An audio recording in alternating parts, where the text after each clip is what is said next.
नमस्कार, आप देख रहे हैं स्पेशल रिपोर्ट और आपके साथ मैं हूं भानु दीक्षित। बात करेंगे आज हम बढ़ते हुए कोरोना के मामलों की। दुनिया में कोरोना का ग्राफ लगातार चढ़ता जा रहा है। संक्रमितों की संख्या 1.70 करोड़ पार कर गई है और 6.64 लाख से ज्यादा लोग अपनी जान गंवा चुके हैं।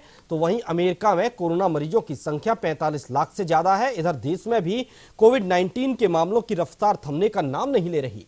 पिछले 24 घंटे में देश में 52,000 से ज्यादा नए मामले सामने आए हैं। पहली बार भारत में एक दिन के आंकड़ों की संख्या 50,000 के ज्यादा पार हुई है। इसी के साथ देश में मरीजों की संख्या करीब 16 लाख पहुंच गई है। पिछले 24 घंटे में देश भर में 775 लोगों की मौत हुई है, जिसके बाद मरने वालों का कुल आंकड़ा 34,968 पहुंच गया है।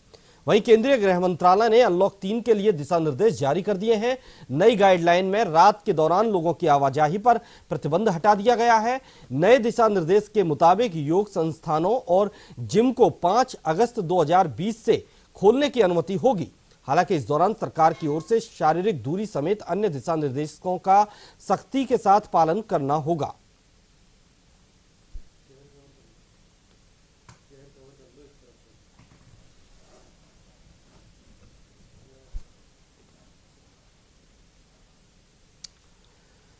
तो अनलॉक 3 के लिए भी गाइडलाइन जारी कर दी गई है, लेकिन अगर हम दूसरी तरफ देखें तो कोरोना के मामले लगातार बढ़ते ही जा रहे हैं।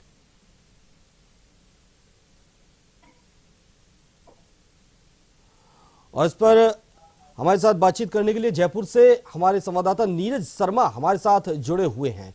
नीरज, गाइडलाइन अनलॉक 3 के लिए जारी कर दी गई है। 5 अगस्त से योग संस्थान, जिम वगैरह ये खुल जाएंगे, लेकिन अगर दूसरी तरफ कोरोना के मामलों की बात करें तो कोरोना का ग्राफ लगातार बढ़ता ही जा रहा है। अब 52,000 आज मामले आए हैं, जो एक बहुत बड़ा आंकड़ा है हिंदुस्तान के लिए, और पहली बार इतने बड़े आंकड़े सामने आए हैं, जो बेहद ही चिंतित करते हैं हमें कि इतने बड़े अगर आंकड़े रोजाना सामने आएंगे तो आखिर किस तरह से व्यवस्थाएं हो पाएंगी और सरकार किस तरह से लोगों को सुविधाएं दे पाएंगी, किस तरह से कोरोना को एक तरह से सीमित कर पाएंगे हम लोग। देखिए, जो आंकड़ा है ये आंकड़ा देश भर का हो सकता है। अगर राजस्थान की बात करें तो राजस्थान में आज सुबह से लेकर के तक जो है 365 कोरोना के केसेज हैं वो सामने आए हैं।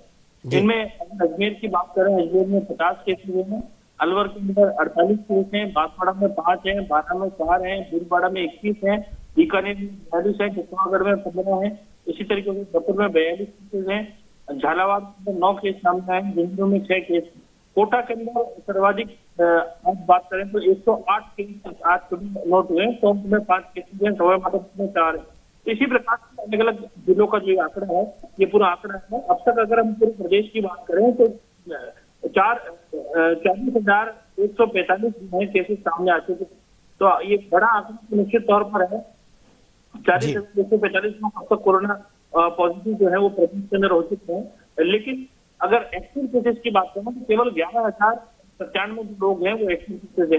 हालांकि पिछले दिनों 3,000 जो है एक्टिव केसेस रह गए थे, लेकिन पिछले दिनों में जिस तरीके से लगातार जो अनलॉक जो प्रक्रिया अपनाई केंद्र सरकार की ओर से, उस अनलॉक के बाद में निश्चित रूप से सरकार ये मानती है, केंद्र सरकार भी और राज्य सरकार भी, कि ये कोरोना की क्योंकि अभी कोई दवा बन नहीं पाई, टीका नहीं बन पाया है, लेकिन अब अर्थव्यवस्था है उसके लिए जनजीवन को भी पटरी पर लेकर के आना है। और कोरोना से घबराने की हम व्यक्ति को जरूरत नहीं है, केवल जो बच्चे हैं और व्यक्ति या फिर जो बीमार है उनके लिए ज्यादा खतरनाक है। बाकी हम लोग जो है तो 3-4 दिन के अंदर ऐसे ठीक रहे हैं, मैक्सिमम 7-8 दिन के अंदर ठीक होकर के घर लौट रहे हैं। तो सरकार ने अनलॉक की प्रक्रिया अपनाई, दूसरा अनलॉक जो चरण है वो चालू कर दिया है। अब हम देख सकेंगे जिम वगैरह जो है ये भी खुल जाएंगे, सिनेमा हॉल का भी बंद रखा है। कुल मिलाकर सरकार ये चाह रही है लोग इससे घबराना कम, लेकिन बीमार लोग हैं या फिर जिनकी मल्टीपल जिनको रोग की समस्या है वो अपना खास करके ख्याल रखें। और आम जन के लिए, सामान्य लोगों के लिए कहा गया है कि मास्क लगा के रखें, आप सैनिटाइज जो है वो करते रहें, हाथ साबुन से धोते रहें और दूरी बना। जी बिल्कुल बिल्कुल नीरज, आम लोगों को भी जागरूक होना पड़ेगा और जो गाइडलाइन है उनका पालन करना ही पड़ेगा। बहुत बहुत शुक्रिया नीरज आपका हमारे साथ जुड़ने के लिए। तो वहीं लखनऊ से हमारे साथ नीरज मिश्रा, हमारे वरिष्ठ संवाददाता हमारे साथ जुड़े हुए हैं। नीरज, उत्तर प्रदेश में, हालांकि हम बात पूरे भारत की कर रहे हैं, जहां आज एक दिन में 52,000 मामले सामने आए हैं, जो बेहद ही बहुत बड़ा आंकड़ा है। अपने आप में पहली बार इतना बड़ा आंकड़ा हिंदुस्तान में सामने आया है। जो चिंता का विषय है कि अगर कोरोना इसी तरह से बेलगाम होता जाएगा तो स्थितियां काबू में कैसे आएंगी।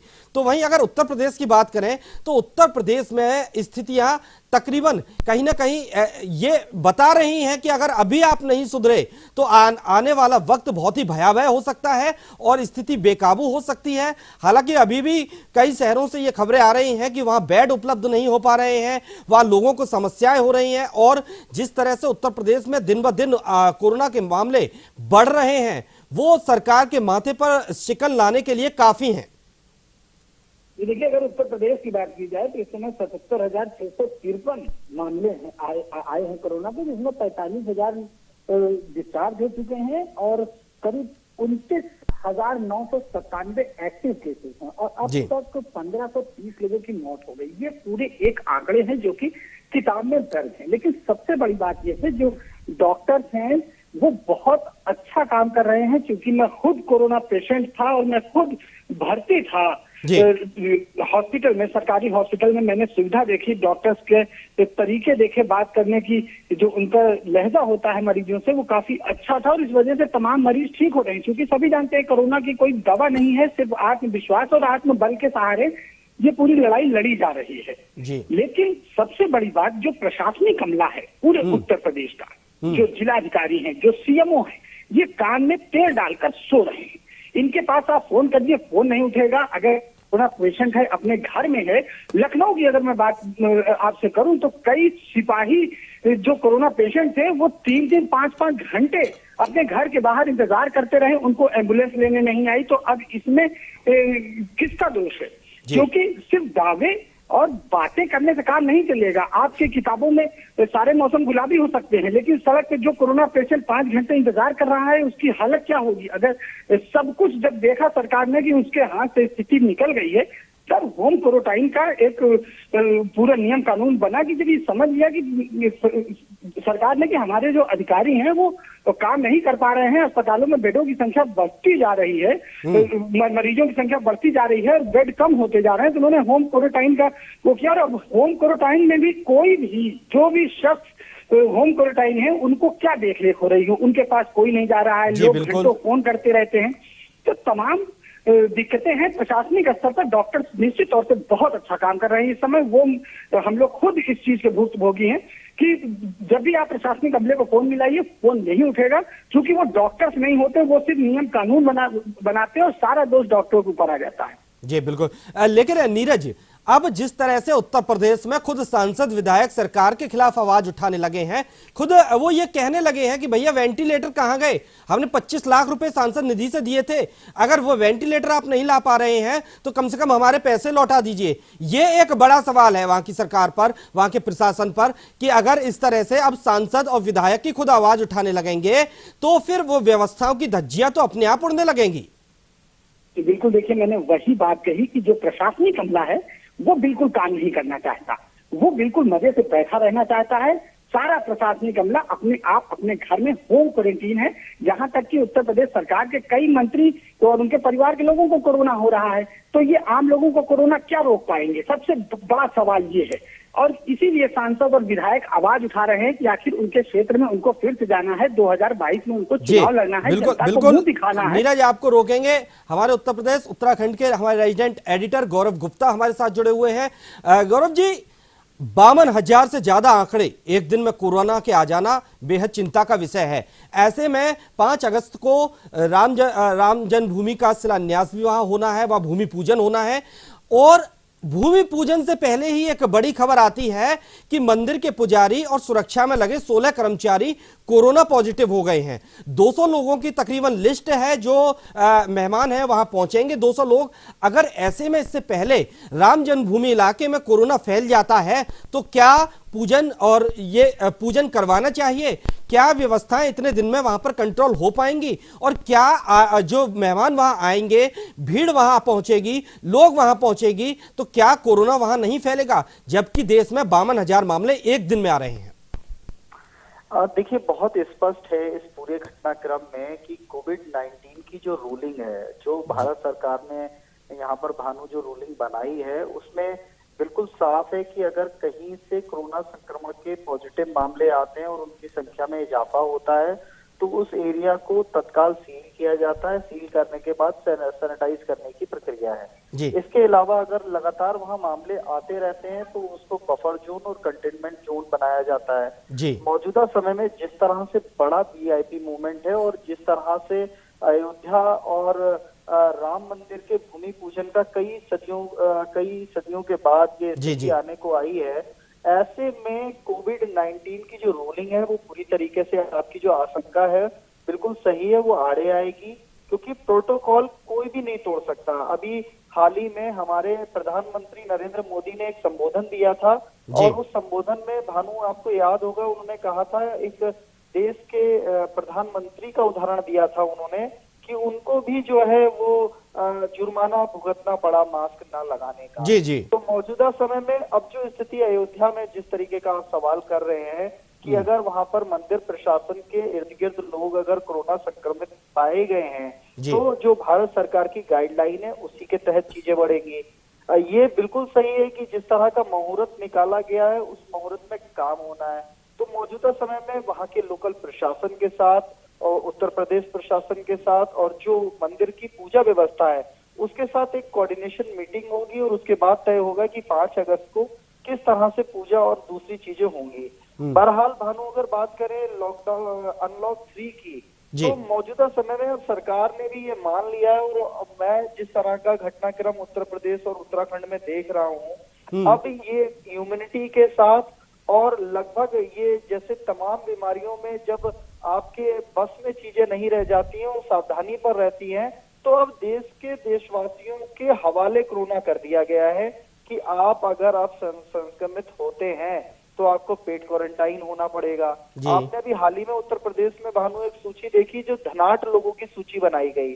उत्तराखंड में भी तमाम जगह अन्य राज्यों में भी ये हो रहा है कि अब इंसान की सूरत देखकर उसको क्वारंटाइन किया जा रहा है कि उसे पेड क्वारंटाइन करना है, उसे हॉस्पिटल लेना है। सबसे दुखद एक घटनाक्रम मैं भानु आपके साथ शेयर करना चाहता हूं कि मौजूदा समय में प्रधानमंत्री नरेंद्र मोदी की अगुवाई में या कहें उनके आदेशों का पालन करते हुए तमाम बड़ी कंपनियों ने यहाँ वेंटिलेटर बनाने शुरू किए। बिल्कुल। और मौजूदा समय में अब वेंटिलेटर के कई कंपनियों को प्रोडक्शन बंद करने पड़े हैं क्योंकि भारत में डिमांड नहीं की जा रही है और बाहर एक्सपोर्ट करने पर पाबंदी है। बिल्कुल। तो मौजूदा समय में कई ऐसे पहलू हैं जिन पर बड़ी डिबेट हो सकती है, बड़े तर्क आ सकते हैं।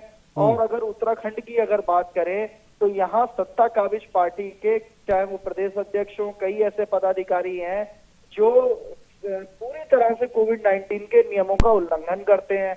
उन पर कार्रवाई या कोई भी मुकदमा नहीं होता है और अगर कोई दूसरी पार्टी के लोग 4 लोग ज्ञापन भी देते हैं तो उस पर प्रशासन अलग तरीके की कार्रवाई करता है।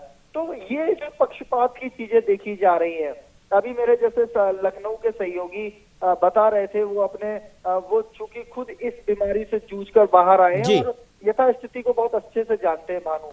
तो मौजूदा समय में कोविड के मामले उत्तराखंड में भी बढ़ रहे हैं। उत्तराखंड में तो एक अन्य अलग की परेशानी है। आप यूपी में, दिल्ली में, राजस्थान में अनलॉक 3 के नियमों के साथ आ जा सकते हैं। अगर उत्तराखंड में प्रतिदिन 1500 से ज्यादा बाहरी लोगों को अलाउ नहीं किया जा रहा है।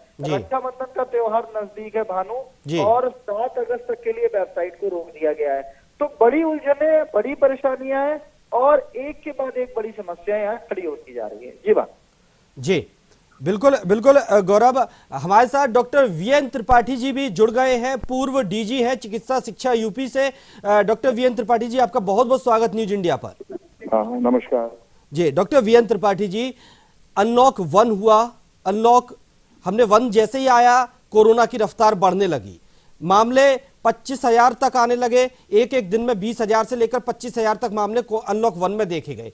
अनलॉक 2 भी कर दिया गया, उसके बाद मामले 30 से 35,000 तक रोजाना देखे गए और अभी अनलॉक 3 लगा ही है, अभी तो लगना बाकी है, 5 अगस्त से शुरू होगा। लेकिन उससे पहले ही आज 52,000 मामले अगर देश में कोरोना के सामने आते हैं तो क्या ये चिंता करने वाली बात नहीं है?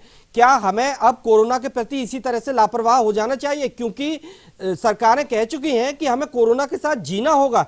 ठीक है, कोरोना को कहीं जा नहीं सकता है, कोरोना किसी के वश में नहीं है किसी को भगाना, जब तक उसकी वैक्सीन नहीं आ जा रही है। देश भर के वैज्ञानिक लगे हुए हैं, लेकिन क्या इससे पहले सरकार अपने हाथ खड़ा कर देंगी? क्या सरकारें लोगों से कहेंगी कि आप होम क्वारंटाइन रहिए और हमारे पास बेड की व्यवस्था नहीं है? क्या मरीज यूं ही सड़कों पर भटकते रहेंगे? उससे पहले क्या सरकार अपने दायित्व से पीछे हट जाएगी? देखिए, जी, कि सरकार के पास बहुत ही लिमिटेड ऑप्शन है और अब सरकार माने ना माने, अधिकारी माने का ना माने, हुकूमत माने का ना माने, जी। हमारा कोविड जो है, कोरोना जो है, ये स्टेज 3 यानी कम्युनिटी स्प्रेड में चला गया है। कहीं कहीं कहीं कम गया है, कहीं कहीं ज्यादा गया है जी। तो और दूसरा ये है, केस बढ़ने का कारण हमने जांचें बहुत बढ़ा दी हैं। सरकार ने जांचें बहुत बढ़ा दी हैं। शुरुआत में मार्च में आपको बता दूं, मुश्किल से पूरे देश में सिंगल फिगर यानी कि 8 से 9 जगह केवल कोरोना की टेस्टिंग होती थी। जी। आज 1000 से ऊपर करीब 1200-1400 सेंटर पूरे देश में। तो जी। जांचें बढ़ी हैं, एंटीजन टेस्ट बढ़े हैं, जी। RT-PCR बढ़ा है। जी। तो अब ये खुल के सामने आ रहे। पहले हमें पता ही नहीं था, जब जांच नहीं हो रही है तो हमें पता ही नहीं था। ये सरकार की नाकामी समझिए, सरकार की तैयारी नहीं, सरकार ने एंटीसिपेट नहीं किया और इनके पास इंफ्रास्ट्रक्चर भी नहीं था। दूसरी बात, कम्युनिटी स्प्रेड जब होता है जी। तो इसमें केसेस बहुत बढ़ते हैं और खासकर ऐसे केसेस जो एसिम्प्टोमेटिक होते हैं या बहुत हल्के होते हैं और इनसे कोरोना फैल सकता है। जी। तीसरी चीज, अब जब ये अनलॉक हुआ तो क्या हुआ, लोग बिल्कुल वो हो गए।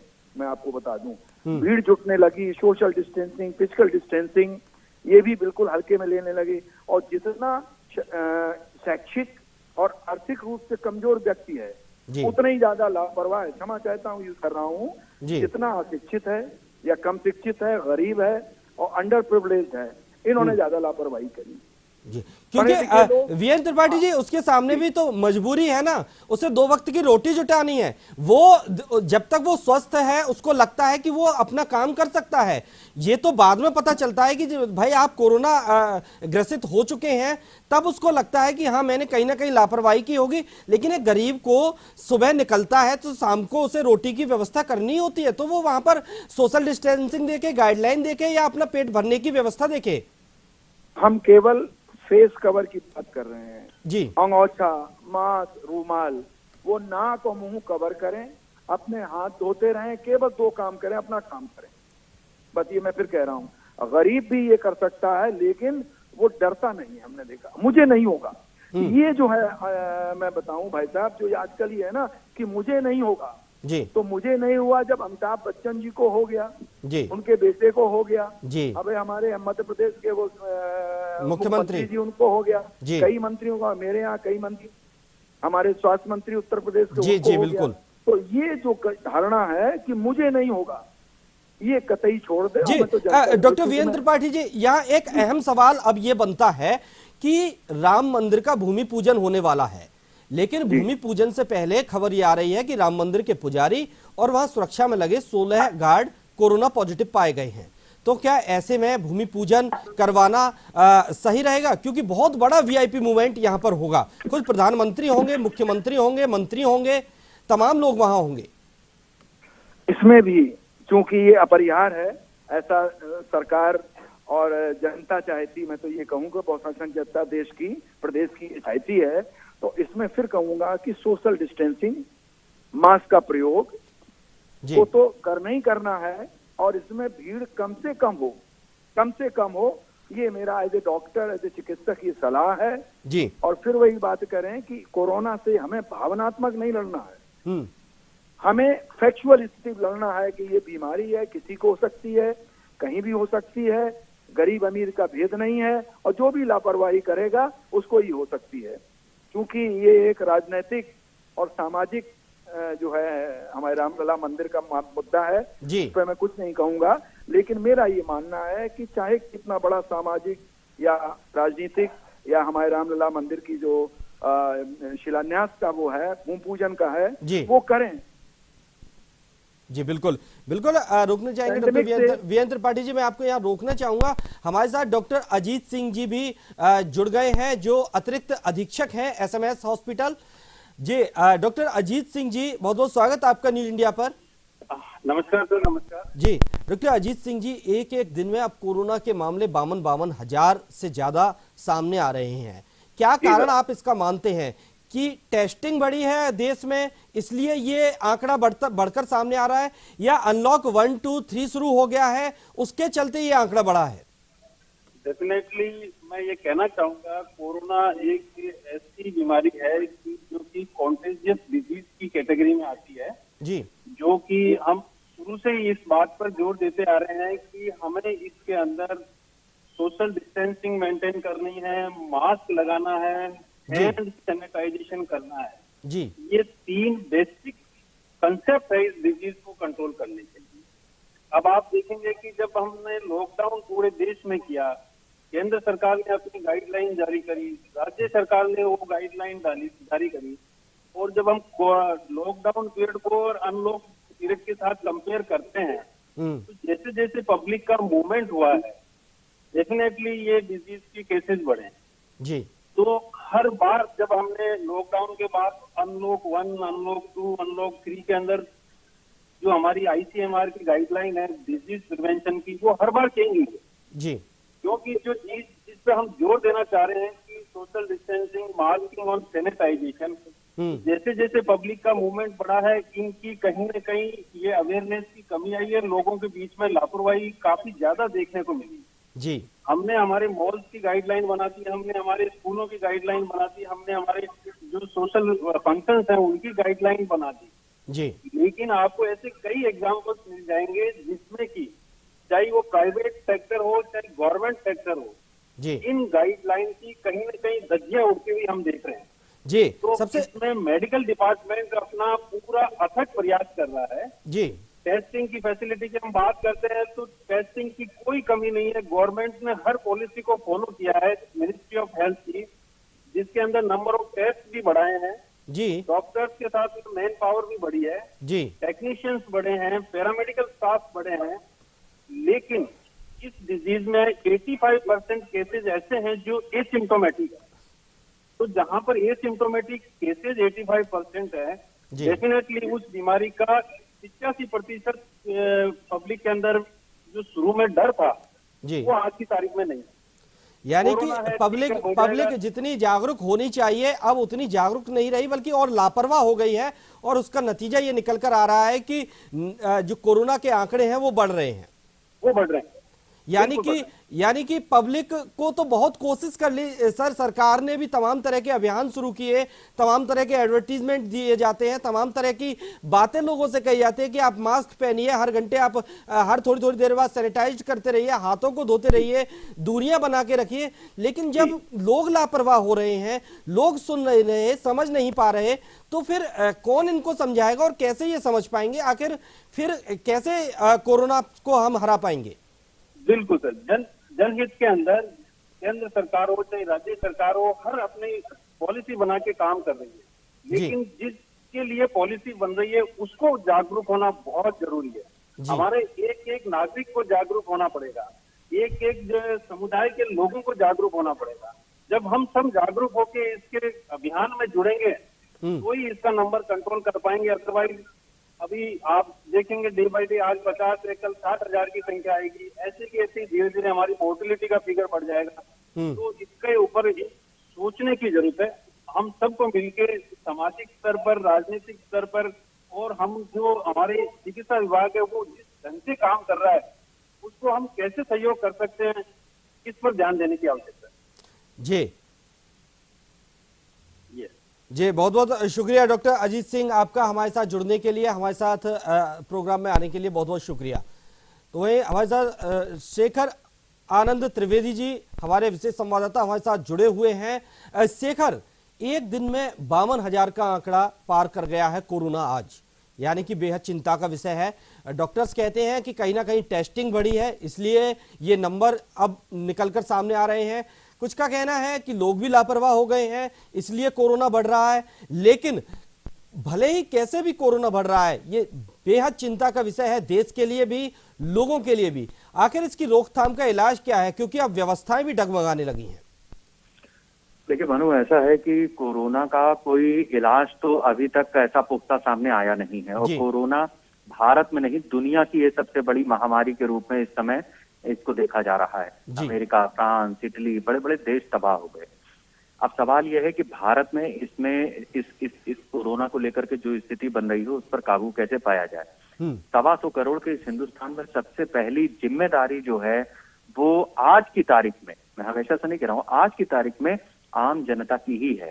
देखिए, किसी भी सरकार को आप चुनेंगे, उसकी वो गाइडलाइंस बना सकती है, कानून बना सकती है, कानून का पालन करने की अपील कर सकती है, सख्ती कर सकती है, पुलिस को फोर्स लगा करके और आपको मजबूर कर सकती है। लेकिन कोरोना का ये विधिवत इलाज है नहीं। आप आज जयपुर में किसी भी इलाके में निकल जाइए, एक एक दुकान पर 5-5, 10-10 लोग भीड़ लगा करके खड़े होते हैं। बिल्कुल बिल्कुल। और इसी तरीके ये स्थिति, मैं उदाहरण दे रहा हूँ एक आपके शहर का जी, लेकिन ये स्थिति पूरे देश की है, हर जगह की है। मैं तो ये कहूंगा कि ग्रामीण इलाकों में फिर भी थोड़ी सी समझदारी है, वहां पर 2 गज की दूरी ये कह के मजाक में ही सही, लेकिन वो गमछा लपेट लेंगे, वो अंगोछा लगा लेंगे, वो दूरी बना के रखेंगे। इस तरीके की स्थितियां ग्रामीण इलाकों से जब हमारी गाड़ियां गुजरती हैं तो हमें फिर दिख जाती हैं। शहरों की हालत बहुत ज्यादा बदतर है। पढ़े लिखे लोग जाहिलों वाला काम कर रहे हैं। देखिए, हमारे देश में कुल 4,500-5,000 विधायक हैं, इसी तरीके से 786 सांसद हैं राज्यसभा और लोकसभा मिला करके। तो 125 करोड़ पर ये आपके 5-6 हजार लोग कानून बना सकते हैं, कोरोना की गाइडलाइंस बना सकते हैं, लेकिन उसका पालन करना आम जनता की ही जिम्मेदारी है। उसका पालन करना शेखर आम जनता की जिम्मेदारी है। सामाजिक कार्यकर्ता हरिप्रसाद योगी हमारे साथ जुड़े हुए हैं। हरिप्रसाद जी, स्वागत आपका न्यूज इंडिया पर। सबसे पहले जी नमस्ते। हरिप्रसाद जी, जैसा कि आप सुन रहे थे हमारे संवाददाता शेखर आनंद त्रिवेदी जी को, वो कह रहे थे कि कानून तो बन सकता है, गाइडलाइन जारी हो सकती है, लेकिन उसकी पालना करना आम आदमी की जिम्मेदारी है। और गांव की अपेक्षा शहरों में आम आदमी ज्यादा लापरवाह हो गया है। गांव में अभी भी 2 गज की दूरी रखी जाती है, लेकिन शहरों में एक एक दुकान पर काफी भीड़ देखी जा सकती है। आज अब लोग पहले से ज्यादा लापरवाही बरतने लगे हैं कोरोना के लिए। बिल्कुल बिल्कुल ये सही है, लापरवाह गांव की अपेक्षा शहरों में ज्यादा है। लेकिन सर, मेरा एक यहाँ पर एक सजेस्ट भी था सरकार को भी, एक ये मैसेज भी देना था, क्योंकि मैं भी ग्रामीण परिवेश में रहता हूँ जी। सबसे बड़ी बात ये थी कि मौसम विभाग भी या राज्य सरकार भी अक्सर तैयारियां किया करते थे कि बरसात के लगते ही, क्योंकि मौसमी बीमारियां बहुत ज्यादा होती है जी नॉर्मली, तो अभी जब कोरोना है और कोरोना के समय नेचुरल है कि ये जम्स है, एक तरह से वायरल है, वायरल अक्सर जो है नमी के अंदर ज्यादा फैलता है। तो मैं मेडिकल साइंस का स्टूडेंट नहीं हूँ, लेकिन एक आम धारणा है कि इन बरसात के समय में जब आम बीमारियां बहुत ज्यादा होती है और ऐसे में जब कोरोना ऑलरेडी है, तो कम से कम मुझे लगता है कि बहुत ज्यादा सख्ती करने की जरूरत है, जागरूकता की आवश्यकता है और बहुत ही ज्यादा सावधानी की आवश्यकता है। बिल्कुल, लेकिन सावधान होगा कौन, जागरूक होगा कौन, किसको जागरूक होना चाहिए? आम जनता को, समाज को, लेकिन वही जागरूक नहीं हो पा रहे तो फिर कैसे काम चलेगा। बहुत बहुत शुक्रिया आपका हमारे साथ जुड़ने के लिए। शेखर, आपका भी बहुत बहुत शुक्रिया। हरिप्रसाद जी, आपका भी बहुत बहुत शुक्रिया हमारे साथ जुड़ने के लिए। तो अनलॉक से कोरोना के आंकड़े बढ़ते जा रहे हैं, जैसे जैसे अनलॉक बढ़ता जा रहा है कोरोना के आंकड़े भी बढ़कर सामने आ रहे हैं। हालांकि डॉक्टरों का यह भी कहना है कि देश भर में टेस्टिंग भी बढ़ गई है, इसलिए कोरोना के अब नंबर्स बढ़कर सामने आने लगे हैं। जो कोरोना मरीज थे वो अब सामने ज्यादा आने लगे हैं। लेकिन सवाल यह है कि क्या हम जागरूक समाज अब लापरवाह समाज बनते जा रहे हैं? अगर हम जागरूक नहीं होंगे तो कोरोना को कैसे हराएंगे? फिलहाल इस चर्चा में इतना ही। दीजिए इजाजत, नमस्कार।